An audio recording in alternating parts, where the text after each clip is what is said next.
Prithivida Lei Hyba Thajaroidwba Miyoi Makhal Ahum. Video si mamangi video gi makha tarakpa saruk part 2 ni.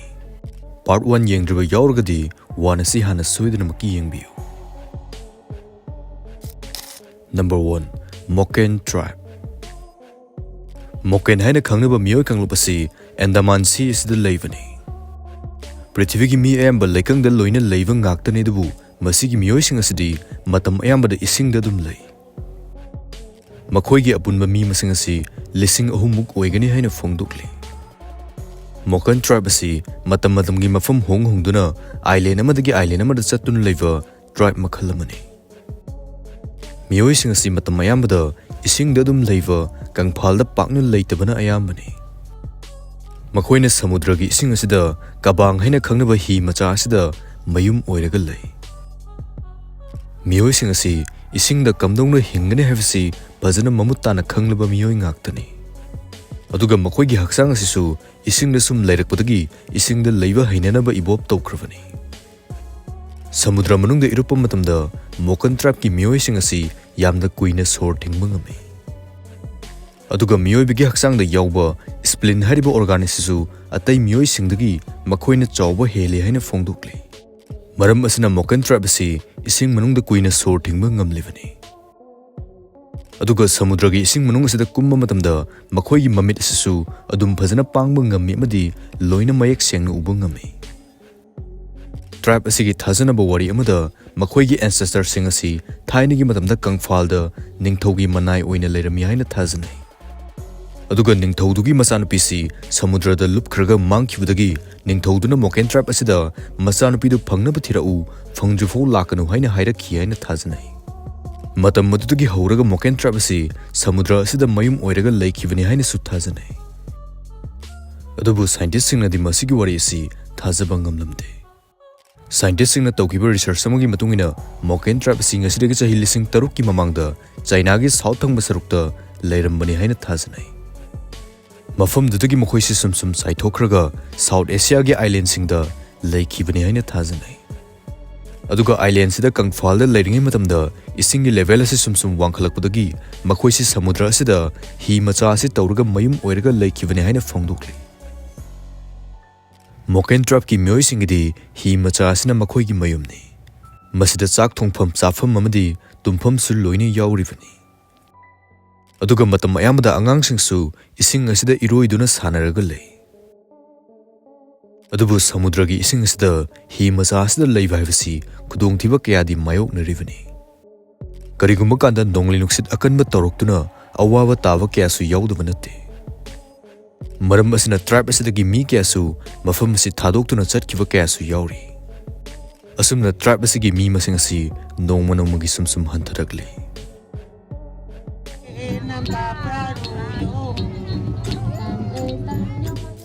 Number 2.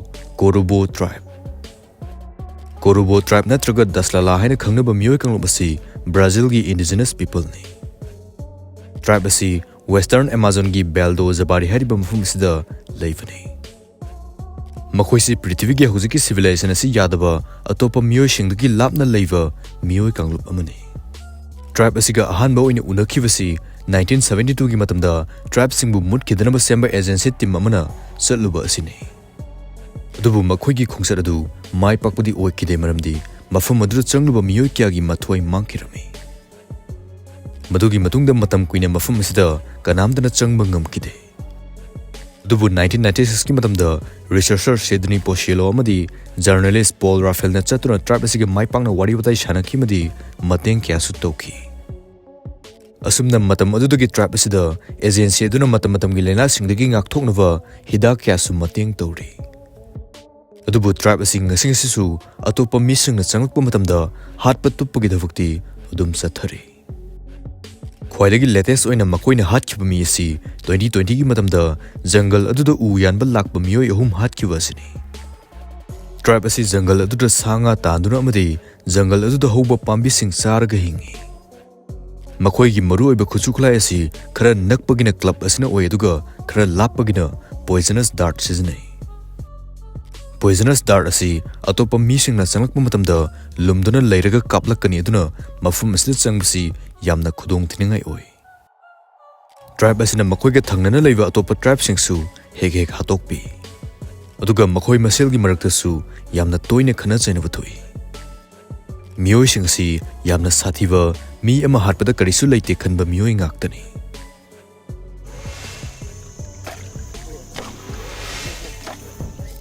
aroiba madi number 3 Altai Kazakhs Altai Kazakhs aina khangnaba miyoi Kanglup si makhoi gi golden eagle sizinaraga sa tanbagi mawng asigi prithivida maming chatlibani miyoi sing asi Kazakhstan gi border manakta leiba Russia gi Altai Republic asigi Kosagas ki district asida leibani makhoi gi apun mi masing asi chawrakna 10,000 mong oigani haina phongdokli adubu ngasidi lising 10 sigi manungda subnagi cham muktangna makhoi gi thaina gi mapa mapusingna toromba chanavi golden eagle gi matengna sa tanbagi mahai asi hairi masigi sa tanbagi mawng asi araiba thabak amadi natte maramdi sa tanba chatringai matamda eagle asi hana fazana tambi dawribani masi tawnaba Altai Kazakhs ki miyoi singna eagle gi makon thiraga eagle macha asi purakani makhoi ne eagle asi subnagi paiba hairakpada ngairiba macha du khalaga purakani madi usek asi polakpa thamari mukta ngairiba oigadavani karigumba pokpa thamari henba oiragadi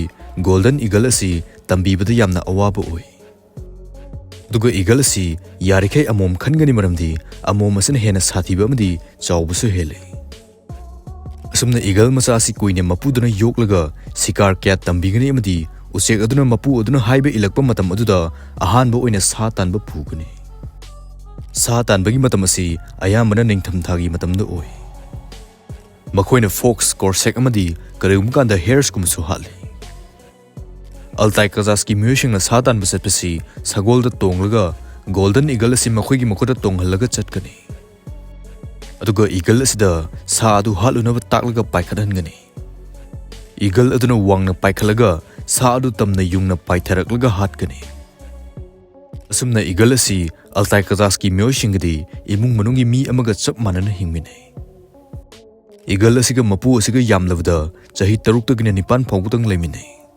madugi matungda eagle asi muk thadokini madi usek adu ningtamna hingangani asumna tawbasina usek asi reproduction tawholli madi usek asi mudhande eagle amagi life span si chawrakna chahi 15 dagina 35 phawbani aduna usek asiga ayamba sarokti jungle asida lahelle masigi golden eagle sizinaraga sa tanbagi mawng asi 10th century gi matam adwaidagi khitan people asidagi haurakibani thainagi matamda masigi sa tanbagi mahai asi hairagadi yamna thakongba misak ama oina launarame aduga thainagi matam amada sagol amaga eagle amagasu mamal chap manaramlibani